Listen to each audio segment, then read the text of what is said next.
When parents reach out to me worried about a speech delay or meltdowns that seem to come out of nowhere, or perhaps their child who just can't seem to focus or follow simple directions, food is almost never the first thing they mention. Almost never. And I get it, because on the surface, what's on the dinner plate and how many words your toddler has doesn't seem to connect at all. But I assure you, after 4 decades as a speech-language pathologist, sitting on the floor with thousands of children, watching how they move, how they listen, how they process the world, I can tell you with absolute confidence, the kitchen table is one of the most powerful language tools you have in your home. And we have become numb to how we fuel ourselves. And I mean that with compassion, not criticism. We are busy. We are overwhelmed. We live in a culture that has made convenience the highest value. But very few adults, even very intentional adults, pause long enough to trace the chain. What I eat affects how I feel, and how I feel affects how I sleep. How I sleep affects how I think affects how I relate to people around me, and how I relate, that means how I show up, how I regulate myself, how patient am I. All of that affects how I parent. And then we find ourselves puzzled when our toddlers struggle with regulation, with attention, with communication. Their biology and our biology, it's made up of the same thing. These systems are not separate. They never were. So today, this isn't about guilt. Guilt is never helpful or useful. Guilt keeps us stuck, and we want to move forward. This is about awareness. And awareness is where everything is possible. Everything can change. And here's what I want new parents especially to hear. You are in the most remarkable position. You are standing at the very beginning. The slate is clean. You don't have to undo years of habits. You get to set the stage for your life right now with your child. This is not pressure. That is an extraordinary opportunity. So embrace it. Evaluate where you are.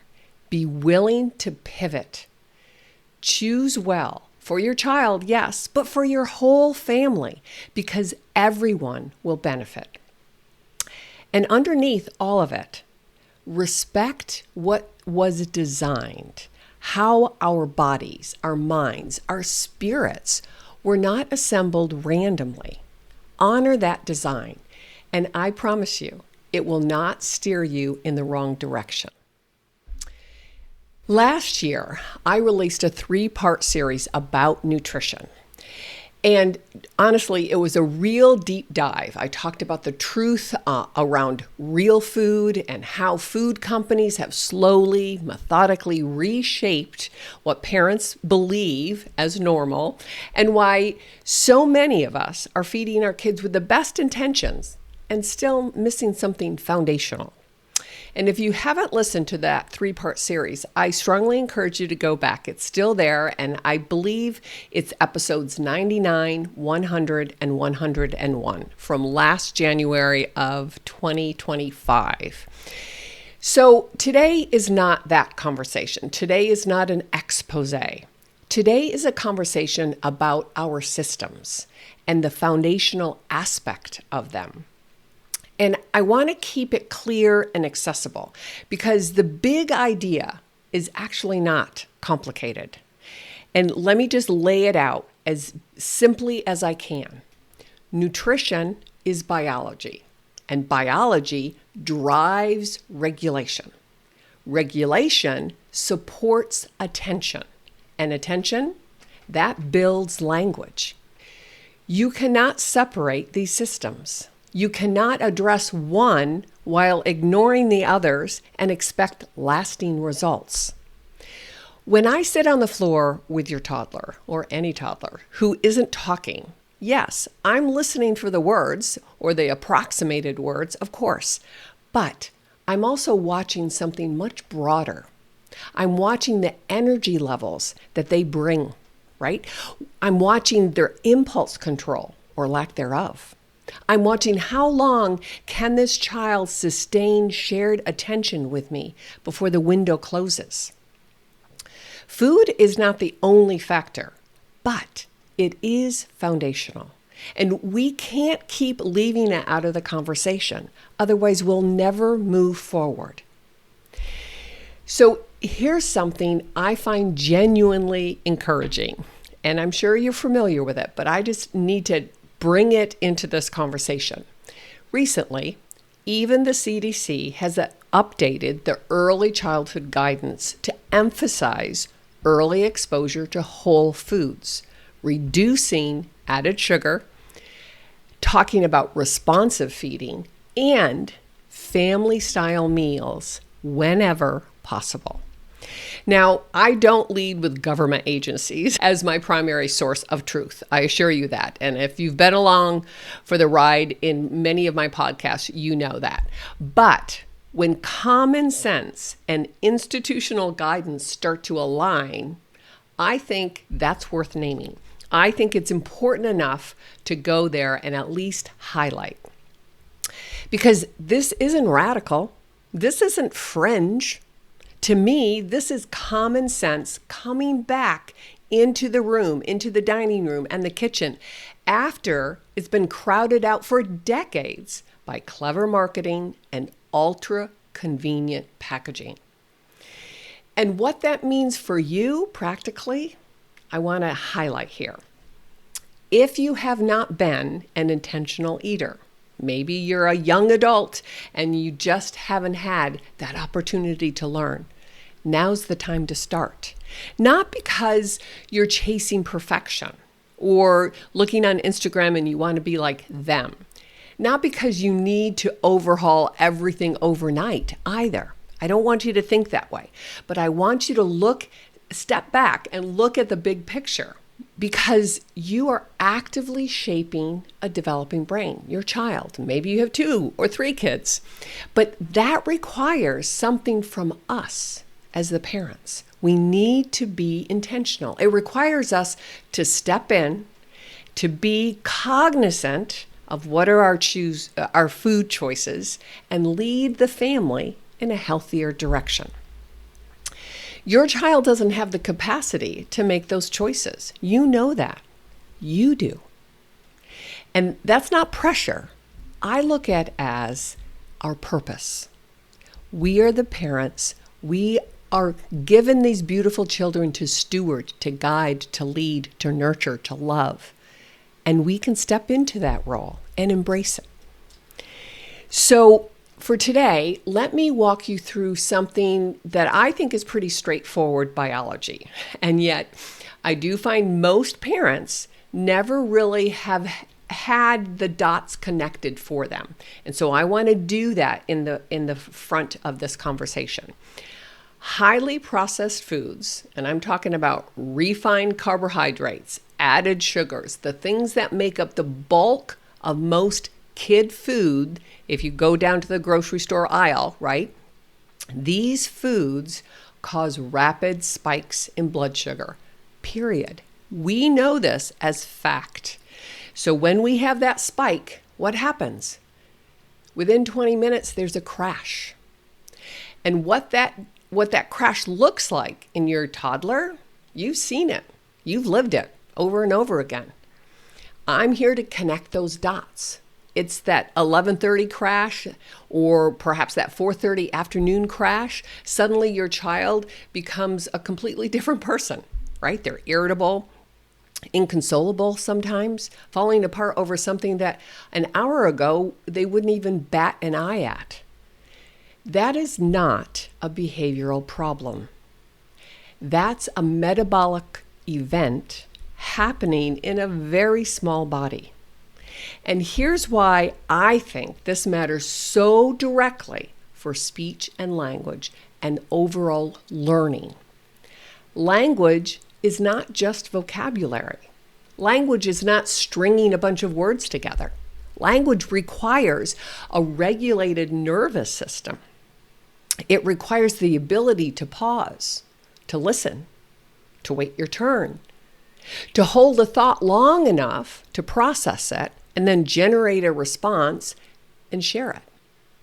None of that is available to any child whose blood sugar is spiking and crashing. So please let me be clear about something. This is not about one cookie. It's not about one birthday party. It's not even about Halloween, although I've talked about that in the past. It's about accumulated load of daily choices. Repeated, normalized, seemingly unremarkable choices. A little sweet here, a little processed package here, a little cracker here, a little fruit roll up here. All of that quietly shape your child's biology over the day, over the weeks and the months and the years. That is what we're talking about today. Not a moment in time, but a pattern. And toddlers don't choose what goes in the grocery cart, or at least they shouldn't. You are pushing the cart. You are paying the bill. You get to decide.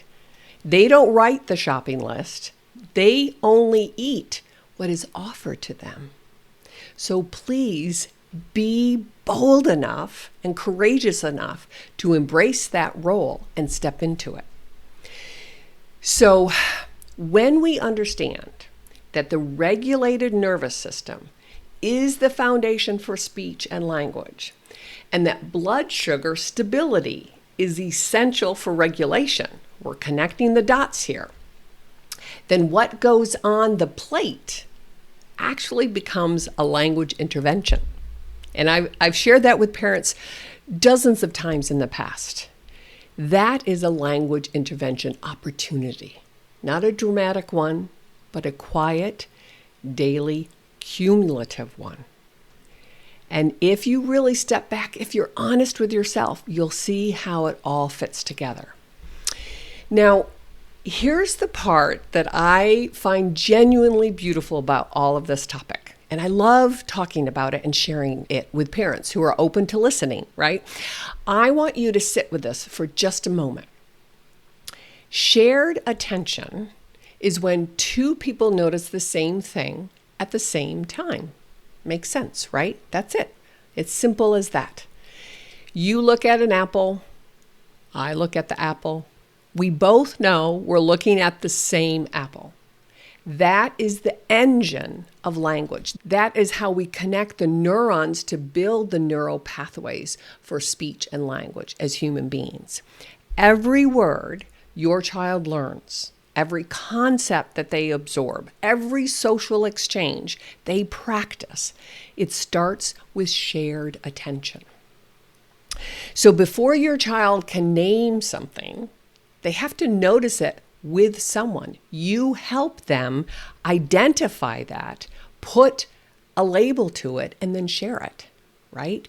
So the mealtime, the shared mealtime, it's real, unhurried, family time together, is one of the most naturally rich environments for shared attention that exists in your child's daily life.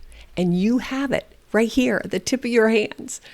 Think about this historically, right? Look at it from hundreds of years ago, just for a moment. For most of human history, across all cultures, across centuries, families gathered around a fire pit, around long wooden tables, on a blanket in the picnic areas, right? Children sat with adults and observed. They watched how grown-ups talk to one another, how they laugh, how they negotiate, how they pass food and waited their turn to tell stories, how they listened to one another, even interrupted one another, and they figured out what works and what doesn't work. Language evolved around shared meals. It's historic. Not in separate rooms, not in moving vehicles, not with screens in front of each of our faces. And when we zoom in on one modern family mealtime and really look at what's happening, what's the layer upon layer, right? What's the actual extraordinary event? And we could look at that. Making a grocery list, right? That's planning and sequencing. Shopping together. That's vocabulary, one of my favorite places to learn. Categorizing, comparing, contrasting. Putting the groceries away. That's spatial reasoning, memory, organization. Meal prep, setting the table, passing the dishes, cleaning up. All of it. Vocabulary, sequencing, executive function, turn taking, social awareness, all woven together in the ordinary fabric of your family meal. Yes, nutrition is biology, but meals, real, shared, present meals, are social architecture. Let's think about how we can bring that back into your daily life and let your children thrive in that new habit, that family ritual. So I want to tell you about a child I worked with years ago. I'll call her Christy. She's one of my favorite humans, but Christy came to the United States from Russia when she was about 3 years old. We were kind of unsure. She actually had a very rough start in a couple of different orphanages and very little human connection, it seemed, once we kind of dug into her history.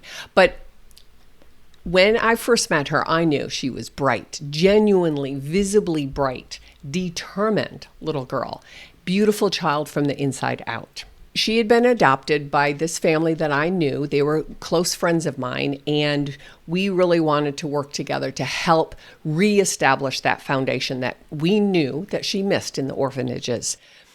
Noting that auditory processing was really her weakest link, that the way that her brain received and organized sounds that built our language was really more like static. Right, that something wasn't getting through and the frequencies kept breaking down. We knew that that was a severe problem with her foundation.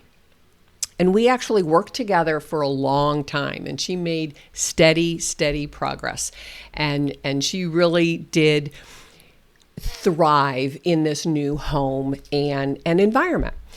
And when she was about 7 or 8, she completed a very intensive auditory language training program with me that really began to reorganize how her brain was able to process sound and build speech and language from the bottom up. And it was one of those stretches of work where you can feel that something genuinely shifts, right? That the neural connections were being established and that her processing speed was actually increasing in real time. It was a fabulous experience in my career, and that I was fortunate enough to share with many families. Well, a few months after we finished that program, she came back to see me, and she said something I have thought about many times since then. She said, I finally understand why everybody hangs out at the dinner table after Sunday dinner. That they actually love sitting there and talking, telling stories and joking. And for years, I would just typically eat my dinner, get up and leave, and leave them to all of that noise, right? Because to me, it was just that. It was noise. It was almost painful for me to sit there. I couldn't follow along, and it was costive to my auditory processing. Now, she says, it's one of my favorite times of the week. And I had to take a big breath when she said that, because a huge light bulb went on. She was able to explain what it felt like, what it sounded like in her own head. Because what she described, that table after Sunday dinner with her extended family, the laughter rising and falling, the stories coming and going, the joking and bantering, that is not just sound. That's actually belonging. That was connection. That was family identity being passed around alongside, the rolls and sweet potatoes. That is saying to our young children, this is who we are, and you are a part of this. And for years, because of how her brain was processing, or shall I say, not processing, the language, the spoken language around her, that table was overwhelming. It was loud and disconnected, almost like fingernails on a chalkboard. Like something happening to other people that she couldn't tap into, she couldn't reach. She didn't get why they would just sit there in that noise. And we talked about it several times in the months after. But when her brain found regulation and language became accessible, that table became magnetic to her. That's what's at stake here. That's the real conversation under the conversation about nutrition, which I think is really important, and biology and blood sugar and spikes and all of that. But the real conversation, what we're talking about here today, is about belonging and teaching them in those natural home rhythms, that pattern that humans have carried through centuries. That's what's at stake here. So think about what would a healthy table actually sound like, right? And I've thought a lot about this since Christy's experience and since I've met other families over the years. Let me try to describe it, right? A healthy meal family or family time is not silent, right? Silence at family meals, usually something's wrong, right? Or perhaps everyone is somewhere else mentally and they're becoming more and more disconnected. That happens a lot in the modern day because of electronics, right? But a healthy family mealtime is not chaotic either. It's not competing noise, right? With no shared thread. It's not just complete mayhem. A healthy table sounds like what Christy heard, laughter that rises and falls naturally, and shared jokes, right? When one person is talking while other people are actually listening, right? Someone is asking, wait, tell me what happened next. They want to know, they're engaged. And perhaps when you have younger kids, a parent will gently redirect the conversation. Oh, let her finish, right? Go on, Susie, tell us what's next. But it also includes all of the natural noises, right? The sound of dishes and forks and chairs, the real life moving through that real moment. It doesn't sound like a television is humming in the background while people are half listening and being dysregulated. It doesn't sound like everyone mentally is somewhere else, right? It's quiet. And those moments come when you're dealing with teenagers, but that's a whole different conversation. I'm talking about how do we set the stage, right? And I talked about this in a recent episode just a few weeks ago, the way that the background television becomes unnoticed disruptor, right? It's just on. It's just the way it is. That phrase, oh, it's just on. But in reality, our brain doesn't just experience it's just on, right? It especially to the younger developing brain, who's always working towards filtering sound and separating what's priority versus what's background. That's a heavy load for them to try to process, right? Even we and I shared some research on even when we sleep, that background noise can interfere. But when you add a constant stream of auditory input to the nervous system that is still developing, right? Still learning how to regulate, that cognitive load increases. And then when that cognitive load increases, our shared experience decreases. And what happens? That's where you have meltdowns, where you have frustration, right? Where there's an irritant in the background, a low-grade irritant that nobody seems to identify. And when shared attention decreases, the conditions for language growth weaken, right? Because we're uncomfortable in this physical environment. We're not sharing enough. And so I stop trying. That's not dramatic, That's just neurological. That's how us humans work. And it has been that way probably since the beginning of time, but certainly for the last couple of centuries. So I want to say something about food itself here, because we can't talk about mealtime without addressing that, right?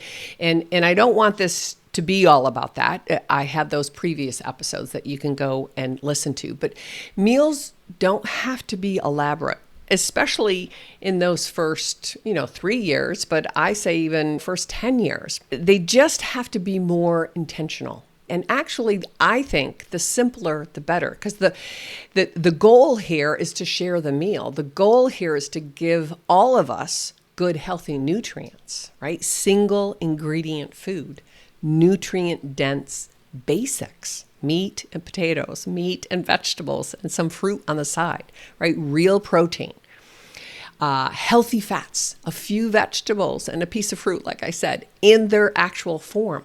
You don't have to complicate it. Whole foods that most of us now say, if your grandmother can easily recognize that as food, then you're on the right track, right? Keep it simple. Keep it clean. Keep it family oriented. And I think this intentionality starts from the very beginning, from the very first bites that you begin to introduce to your baby, right? Let me include this piece because I think this is important. Babies arrive in the world nourished by something that I think many of us are now truly embracing: biologically extraordinary food, right? Breast milk adapts. It protects your baby by design, right? It fuels rapid brain growth in ways that are still being studied and understood. We know how remarkable it is, but I still don't think that we fully understand. Formula, on the other hand, is a manufactured approximation. And I want you to hear that word, approximation. I believe it is simply impossible to duplicate God's perfect design. Breast milk is truly not a recipe. It is a living, adaptive, biological system that responds to the specific baby needs in that specific moment. For example, and many of you have heard this, perhaps many of you haven't, but during a single feeding, milk can change from foremilk, which is watery and lower in fat, to hind milk, which is richer in fat and calories. That's designed to satisfy true hunger. And if your baby is sick, your whole process of nursing can read that, right? The breast milk can increase in specialized white blood cells and antibodies. It registers, maybe there's a high fever, or maybe there's antibodies in its saliva that I can then code and understand, and I will adjust the breast milk. That's pretty remarkable. And then your body knows that morning milk contains more cortisol to promote alertness, keep the baby awake, right? It follows that circadian rhythm, while night milk contains higher levels of melatonin to aid sleep. That's remarkable. It's a living fluid that formula can't ever begin to mimic. Formula was designed to be good enough. It was designed for babies to survive if there was a medical reason why we can't breastfeed. And for many families, it is necessary. And I totally understand that. But I just want to add to the brilliance of what our bodies, the adult bodies, the mother and the baby, what we're designed to do. And so I understand there's no judgment when we have to resort to formula. But we need to be honest about what we're working with, right? Because I think with that honesty, then we can then be more intentional as we approach any other feeding decision that follows that. So if formula has been your path, and as I said, there's no judgment, but here's my encouragement. If that's been your path, let that be the moment that you then step into intentionality, right? Because when you do go and transition to solid foods, let that become your opportunity to recalibrate, knowing that they weren't able to get the breast milk and that you did the next best thing. So let's go back and look at, okay, what are we designed to do? At around 6 months, and I purposefully say around because the real criteria is not the calendar, it's your baby's body. Right? Can he or she sit independently? Is her head and neck control and stable? Is there a strong core that allows him to lean forward without collapsing? Can she maintain that position with control and ease, right? That matters deeply. And it's not just about developmental readiness. This is about physical architecture that promotes and allows safe swallowing. The number one issue that new parents have is, oh my gosh, I feel so uncomfortable with introducing solids because I'm afraid of choking. And I get that. So then you go to where is the baby physically, developmentally ready, right? So an upright, stable, self-supported sitting posture activates a mature swallow. And that reduces choking. And then everybody can relax and start to enjoy this mealtime sharing. It puts your baby in control of the experience, which is exactly where the control belongs. We don't want to force feed or spoon feed when they're not ready. When those things are present, that's your green light. Not the date on the calendar, but your baby who's in front of you. So when we do transition to solid foods, that is not a casual milestone. And I think we all know this, but I think once we kind of get going, right, maybe the first couple of weeks, and then we just start feeding kids kind of haphazard, right, with no plan. I'm a planner. But it's not just a milestone, it's truly a biological shift. And it deserves our attention, our planning. So many of you know that baby-led weaning has become very popular here in the United States. I think it was first introduced somewhere around 2010, about 15, 16 years ago. And I understand why, right? I embraced it. I studied it. I began to teach it, really. And, for years, I talked about exploration, right? The first month or 6 weeks is all about exploration, variety of textures, building autonomy at the table with your baby. And I really believed a lot of what I began to introduce. And I still believe most of it, honestly. But as time went on and my thinking has really grown.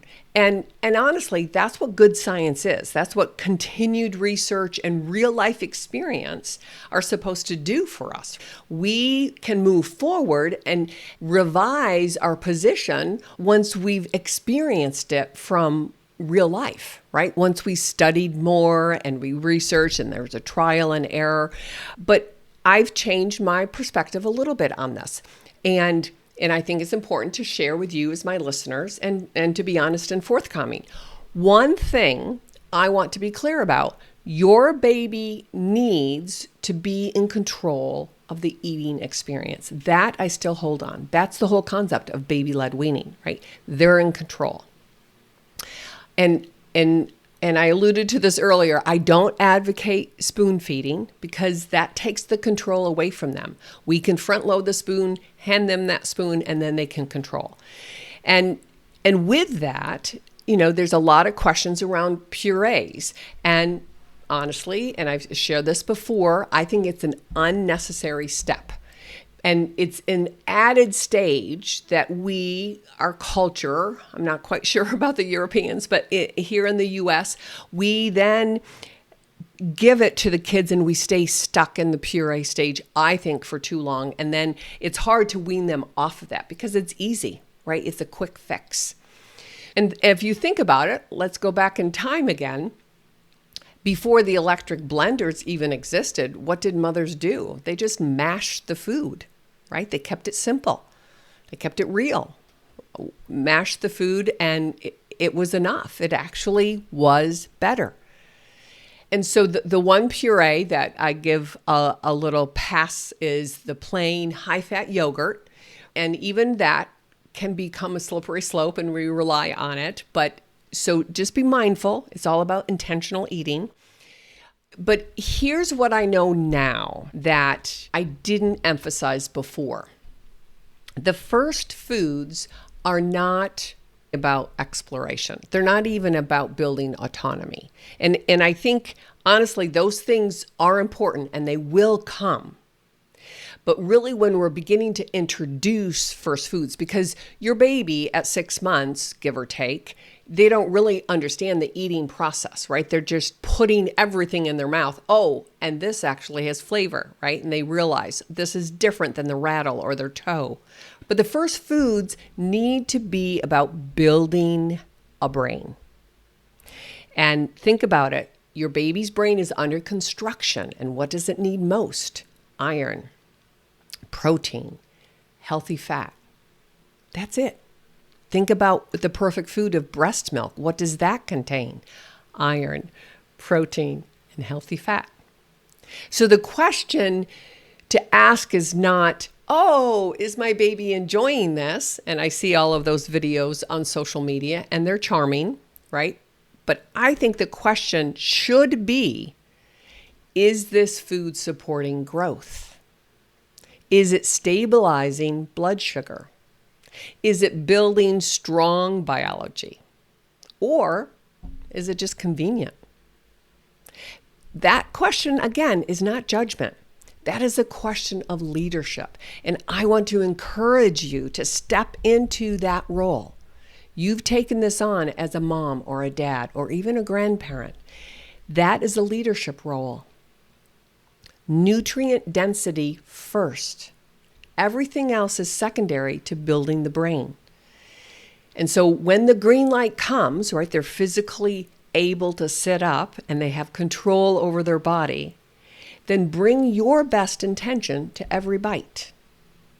Especially if you've had to lean in to formula.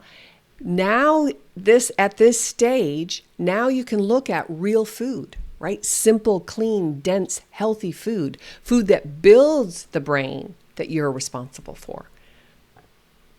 So think of it as this is the handoff, right? We go from breast milk or formula that build that foundation, and then the food that you begin to introduce to them, that builds the future.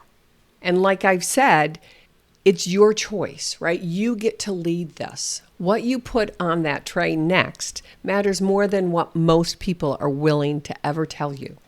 And here's something I feel strongly about as well, right? Your toddler does not need a separate kids menu ever. They need you to see how you do this together as a family. This is how we do it here. This is how we nourish our bodies. This is how we sit and share together. This is how we listen and wait and belong as a family around this table with this simple, basic, delicious food. Identity forms through repetition. And every dinner or every lunch or every breakfast, whatever meals you can find to regulate, that's your opportunity. When your child grows up hearing, this is how we do it in our family, they are absorbing more than the food habits. They're absorbing your values, your stability, your rhythm, and your leadership. The food industry, they won't protect your table. They're actively working against it, engineering food products that your child will prefer over real food by design. Screens, they won't protect your table. They're built to colonize every quiet moment, including this one. And I'll add one more. Your pediatrician who doesn't ask a single question about what your child is eating at every well baby checkup is not going to protect your table either. The system is not set up to catch this. You are. You are the only one that can do this. And it doesn't require gourmet cooking. It doesn't require perfection. It requires intentionality. So let me bring this home because I don't want to leave you with a long list of things to do. Long lists, I think, can be paralyzing and overwhelming. I want to leave you with one simple shift. Your toddler cannot create the environment they need to grow. You know that. They can't regulate their own nervous system. They need you. They can't choose what goes on their plate or what happens at the dinner table. They are completely dependent on the adults in their lives to shape those conditions. You can do this. And here's the shift. One protected meal. One. Real food, nothing elaborate, just whole and simple. No screens. And I'll say what I actually think here, right? Screens are designed to pull us in. They are engineered to play to our addictive nature, to keep us scrolling, to interrupt the very impulses that make us human, right? We want to be present. We want to connect. We want to build through eye contact and that connection. But the screens interrupt that. And they are extraordinarily good at what they do, which is exactly why they don't belong at anybody's table, but especially toddlers. Attention is finite. And for this one meal that I want you to identify, you want every bit directed at each other. You want it to be shared with purpose. And then let the conversation breathe. Ask one question. It doesn't have to be sophisticated, especially when you're dealing with toddlers, right? Oh, what was your favorite part at the park today? Right? Even if your toddler answers with one word, even if they just point to something, even if they stare at you for a moment and then go back to eating, you are still building something there. You are building shared attention around the meatballs or the broccoli or the sweet potato. You are building the early architecture of narrative, the sense that experiences are worth putting into words. And then we get to share them with someone who cares about hearing them, right? You're building turn taking and emotional safety. And that quiet, steady message, you belong here. This table belongs to us. You are part of us at this table. That's the message that you're building from the bottom up. So when I talk about eat, talk, and play, I don't say that as a slogan. I use it as a daily reminder that it's our architecture. I've been doing this work for nearly 40 years. And what I know deeply, without any doubt, is that prevention is quieter than intervention. It doesn't make headlines. It doesn't feel urgent. But trust me, it's far more powerful than anything we do after the fact. Prevention is easier. And it starts at the table tonight, if you want to. If today's episode stirred something in you, if you're beginning to see how small shifts in your environment can really change the trajectory of your child's development, your child's progression, that is exactly why I offer discovery calls. They're not therapy, they're not diagnosis. I just want to offer clarity through conversation, a chance to look at your child's world together, right? Find where the leverage is and what can you do to improve it. Take advantage. The link is in the description below, and I'd love to talk with you. So thank you again for being here. God bless, and I look forward to the next Talking Toddlers.